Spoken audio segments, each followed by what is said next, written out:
Reactions. ఎవరితో మాట్లాడేటప్పుడు కూడా దయచేసి ఉద్రేకానికి లోను కాకండి.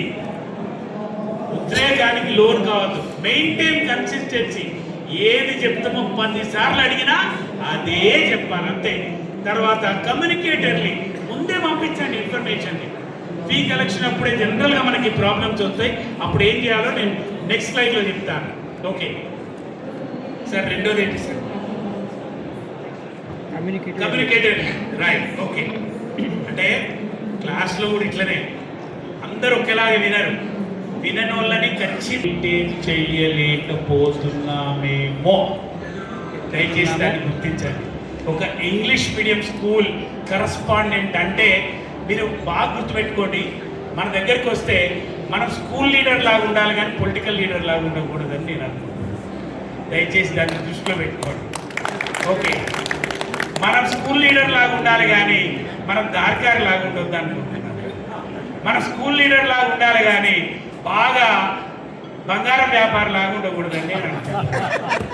4-5 ఉంగరాలు, మెడల పెద్ద చేయి, ఉంగరాలు, అది. నా 50వ బర్త్డేకి మావిడు భద్రపు ఉంగరం ప్రజెంట్ చేసింది. ఎన్నిసార్ల మధ్యలో అంటుందో పెట్టుకోండి పెట్టుకోండి పెట్టుకోండి అని. నేనంట నా ముఖం చూస్తే గౌరవించాలి కానీ నా భద్రపు ఉంగరం చూసి గౌరవిస్తే ఎట్లమ్మా? నా మాట చూస్తే గౌరవించాలి కానీ నా భద్రపు ఉంగరం చూస్తే గౌరవిస్తే ఎట్లమ్మా? నా ప్రవర్తన చూసి గౌరవించాలి కానీ నేను పెట్టుకున్న చైన్లు ఉంగరాలు చూసి గౌరవిస్తే ఎట్లమ్మా అని ఎప్పుడో మ్యారేజ్ చేయకో బర్త్డేకో పెట్టుకుంటా తప్ప ఎన్నడూ ఇవి పెట్టుకోండి ఉండదు. ఈ లోపలే ఉండేవి. బాగా గుర్తు పెట్టుకోండి. నా రిక్వెస్ట్ ఏంటంటే, ఏదో నాలాగా ఉండమని చెప్పట్లేదు కానీ నేను ఎందుకు ఇట్లుంటున్నానో మీకు చెప్తున్నాను.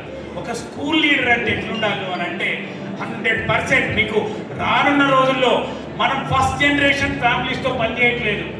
ఇప్పుడు సెకండ్ జనరేషన్ ఫ్యామిలీస్ వస్తున్నాయి. ఆ పిల్లలు సాఫ్ట్వేర్ ఇంజనీర్లు అవుతున్నారు, టెక్నీషియన్స్ అవుతున్నారు, చాలా చాలా పదవుల్లోకి వస్తున్నారు, ఉద్యోగాలకు వస్తున్నారు. అలాంటి పిల్లల్ని కనుక అలాంటి వచ్చే కుటుంబాలలో నుంచి వచ్చినప్పుడు మనం కనుక ఈయన పాత తరం స్కూల్ లీడర్ ఉన్నట్టున్నాడు, నా కొత్త తరం పిల్లలకి ఏం చెప్తాడు అనిపించింది అనుకోండి, కష్టం. ఆయన ఈ పల్లెకి మళ్ళీ రాడు.